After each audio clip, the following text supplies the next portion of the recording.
I showed up with my daughter to Christmas. My mother looked me up and down and said, "Didn't expect you here." My daughter squeezed my hand and whispered, "Did we do something bad?" I kissed her head and said, "Not at all." Then we left quietly.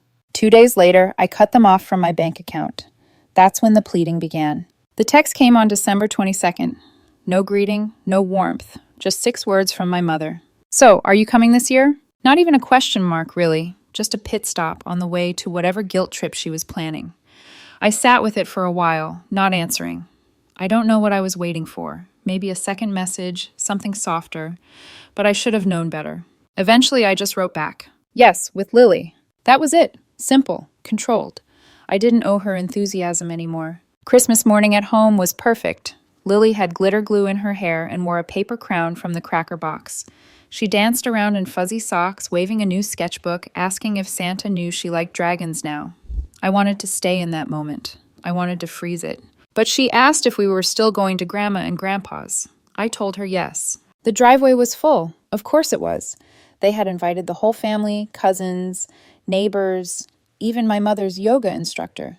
But I'd only gotten the 5-word text. The door opened before I could even knock. My mother looked me up and down, then let her eyes land on Lily. She didn't smile. She didn't move aside. She just said, "Didn't expect you here." Lily's little hand found mine. She held it tighter than usual. Her voice was barely a whisper when she asked, "Did we do something bad?" I didn't answer right away. I leaned down, kissed her forehead, then looked at my mother. "Not at all," I said. Then I turned around. We left quietly. No scene, no goodbye. We were halfway down the street when Lily said, "I don't think she likes me." I didn't know what to say because it felt true. 2 days later, I removed them from the joint account. They thought it was our account, but I'd set it up and funded it completely. It covered their mortgage, second car, cable, grocery deliveries. My dad hadn't worked in years, and my mom consulted for a company that never seemed to actually pay her. They noticed within hours. The text came first, then the voicemails. Then my brother called me out of nowhere, asking why I was trying to ruin Christmas. But it was never about Christmas. It was about the moment my daughter thought she was unwanted, and something broke in me after that. Something that had bent for years. It wasn't bending anymore. That's when the pleading began. They noticed the money was gone before the silence did. The first message came from my mother, not a call. She doesn't like hearing her own voice when she's pretending to be nice. "Hi, Jacques. Quick thing. Looks like something weird happened with the bank. Probably just a mix-up. Like we were still playing polite. Like she hadn't made my daughter feel like an uninvited guest in her own bloodline." I read it twice, then let it sit unread for hours. Didn't even bother to type a response. 3 hours later, my dad texted. His style was more casual, as always, like he was trying to be the good cop. "Hey, kiddo, some kind of issue with the house account. Mind checking?" I did mind, but not for the reasons he thought. What I wanted to say was, I checked, and it's exactly how I left it. But I said nothing. That silence was new for me. For years, I'd been the fixer, the peacemaker, the reason they still had 2 working vehicles and a fridge full of food. But they had never thanked me, not once. They thought it was my duty. The next morning, their tone changed like clockwork. My mom wrote a paragraph this time. "I don't understand what's going on. After all we've done for you.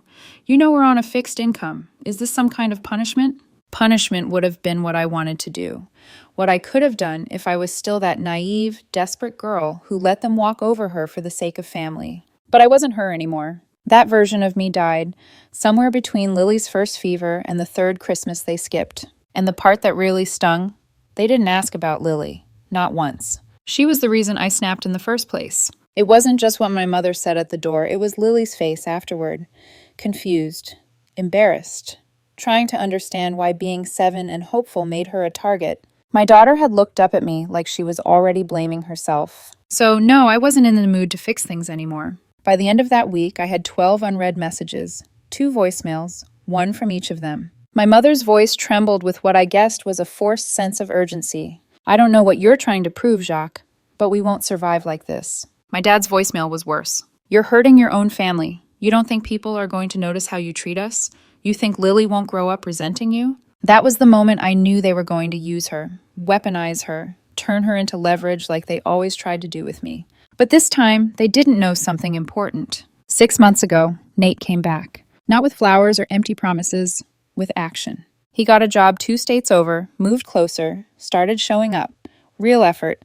I didn't trust it at first, but Lily did. He forgave faster than I could.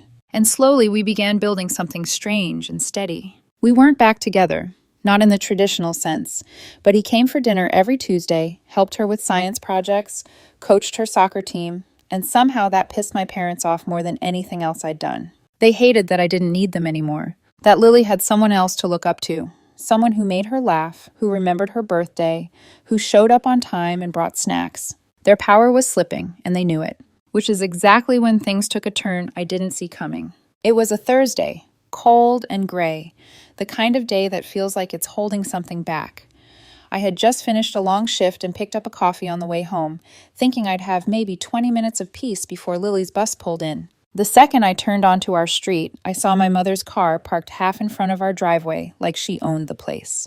At first, I thought maybe she was just dropping something off, or worse, already inside. She was. So was my dad. The door wasn't locked, because I never thought they'd just walk in. My heart was already racing as I pushed it open. My dad was at the kitchen table like he'd been waiting for dinner to be served. My mom stood by the window, arms crossed, tapping her finger against her elbow. They didn't look angry. They looked smug, like I'd finally done the thing they knew I would. Picked up the phone, called them over, and begged for forgiveness. Except I hadn't. I didn't even make it all the way inside before my mom started. She said they were just checking in, but it took her less than a minute to get to the real reason. The money. Their mortgage hadn't gone through. The card was declined at the pharmacy. She wanted to know when I planned to make things right. I told her calmly, maybe too calmly, that I wasn't changing my mind.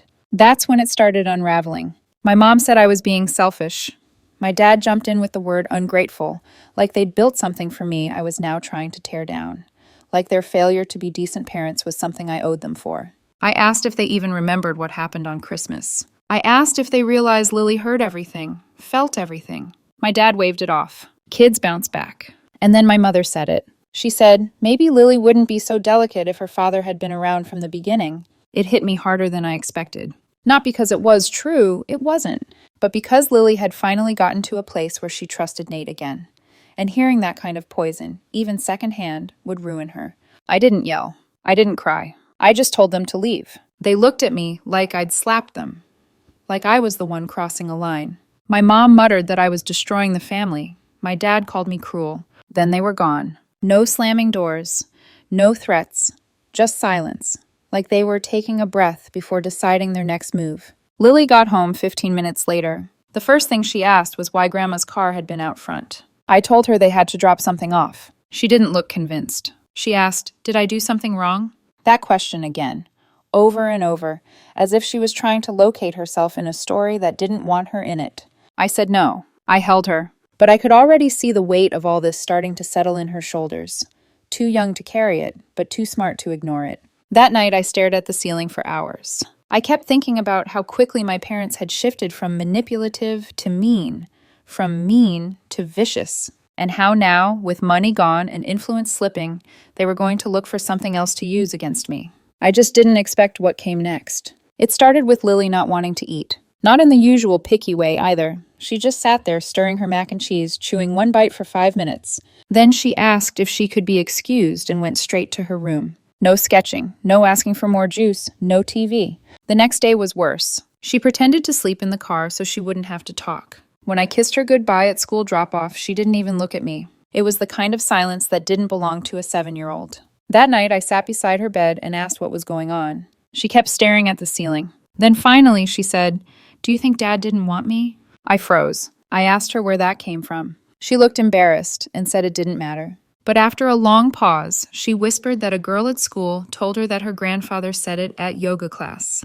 That Lily was only here because Jacques trapped a man who didn't want her. I felt something inside me snap in half. It wasn't just the insult. It was the precision of it. My father had said that out loud in public.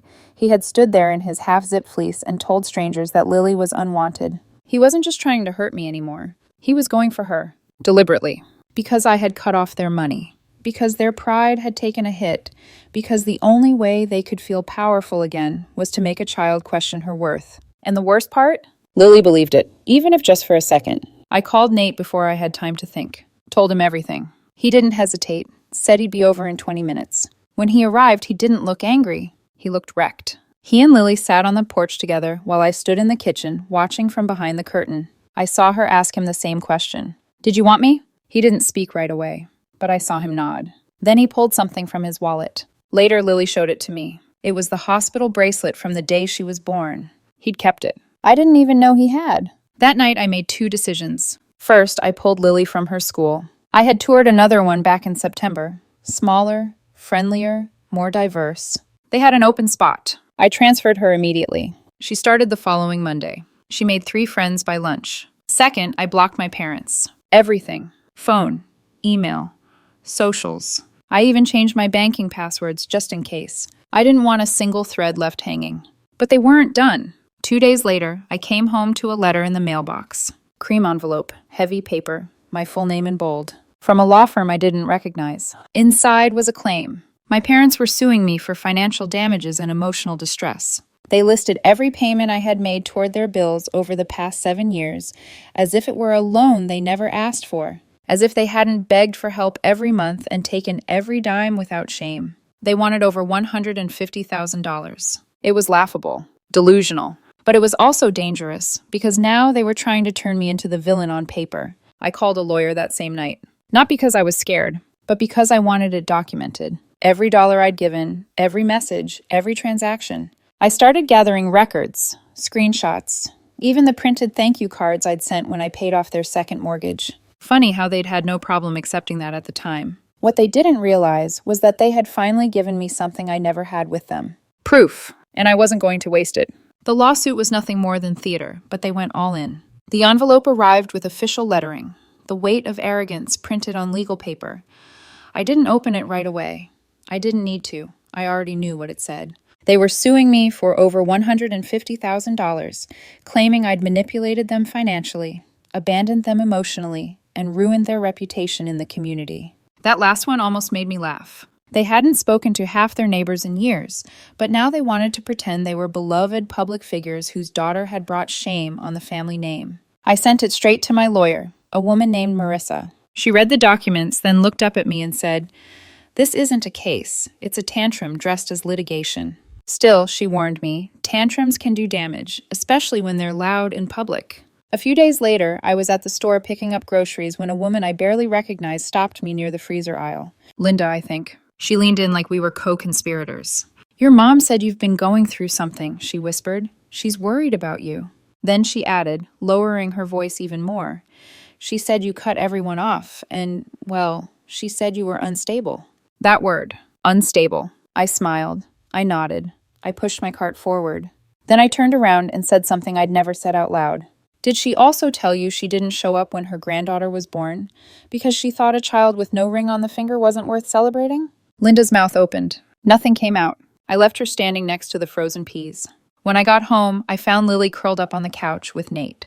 They were making a diorama for her science project, something about ecosystems. He was letting her boss him around like a student, which was funny to watch, and even funnier because he used to be terrible with anything related to glue. I stood there for a minute, watching them through the doorway. Lily looked up and said, "Mom, want to help?" I did. For an hour, we sat there cutting paper trees and laughing about how the plastic deer looked like it was judging us. After she went to bed, Nate asked how I was holding up. I told him the truth. I wasn't angry anymore. I was past that. I was exhausted.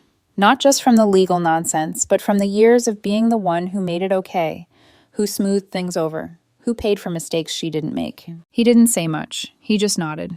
And I knew he got it. That night, I printed a photo, one from October at the pumpkin patch. Lily was mid-laugh, sitting on Nate's shoulders, covered in orange smudges. I wrote one sentence on the back in black marker. "He's loved, he is safe, you are nothing here." I mailed it to them the next morning. No return address. No note. Just that. 3 days later, Emily, my cousin on my mother's side, sent me a message. She said my parents were telling anyone who would listen that I'd snapped, that Lily was in a dangerous situation. She said they'd started telling people Nate was back to manipulate me, that I was being controlled by the man who abandoned his family. What they didn't know, and didn't care to find out, was that Nate had been quietly documenting everything. Every drop-off, every event he attended, every photo of him and Lily building back a relationship from scratch. I sent it all to my lawyer, along with screenshots of my parents' smear campaign. Emily helped quietly from the sidelines. We filed a cease and desist. But I didn't stop there. I started compiling everything. Every Venmo receipt, every bank transfer, every handwritten thank you card they'd sent when I paid off their medical bills. Every time they'd called me crying because the lights were about to be shut off. I made a file. Thick, detailed, bulletproof. They wanted a war. I was finally ready to fight one. But not for revenge. For Lily. Because my daughter wasn't going to grow up thinking love was something you begged for. And my parents weren't going to speak her name again without consequence. The last time I spoke to either of them, it wasn't face-to-face. It wasn't even a call. It was a voicemail. It came through on a blocked number around 2 in the morning. My phone buzzed on the nightstand. I wouldn't have checked it, but Nate was staying over, and the vibration woke us both. I listened to it in the bathroom with the door closed. My mother's voice was slow, slurred, maybe tired, or maybe something else. She said I was being cruel. She said people were turning against them. She said I was making a mistake I'd regret for the rest of my life. Then came the line that told me everything I needed to know. You think you're better than us now, but when he leaves again, and he will, don't expect us to clean up the mess. Not if he leaves. When? Still clinging to that same belief that I couldn't stand without someone propping me up. That they were the only reason I ever made it through anything. They didn't know that Lily had stopped asking about them completely. She'd stopped drawing their faces in her family pictures. Stopped mentioning them when she talked about holidays. It wasn't because I told her not to. It was because they had taught her, in their own way, that some people don't stay just because they're supposed to. I deleted the voicemail. A week later, we were in court. Not for their lawsuit. They dropped that when they realized my legal response was 10 times stronger than their accusations. No, this was me filing a restraining order. It wasn't just about them showing up uninvited. It was about their campaign, the way they dragged Lily's name into their mess, spread rumors at her school, used my daughter as a character in the story of their downfall. They didn't show up to the hearing. The judge signed it without hesitation. From that moment on, any attempt to contact me or Lily would result in legal action. They were officially shut out, permanently. No more calls, no more texts, no more third-party messages through extended relatives. I thought I'd feel relief. What I felt was lighter, like I'd been carrying something heavy for years and just set it down without realizing how much it had been crushing me. A few months later, Nate and I took Lily to the lake. It was the first warm weekend of spring. She wanted to skip rocks. She found one shaped like a heart and gave it to me like it was treasure. I kept it. I still have it. On the drive home, Lily asked, "Do you think we'll see them again?" I asked her if she wanted to. She looked out the window for a while, then said, "Not really. They don't feel like family anymore. Neither did they to me." Family doesn't make you doubt yourself. It doesn't turn your child into a pawn. It doesn't file lawsuits when the money stops. And sometimes the best thing you can do for the family you build is to walk away from the one that only ever tried to break you. That was the last chapter. Not dramatic, not explosive, just done. And for the first time in my life, that word felt like freedom.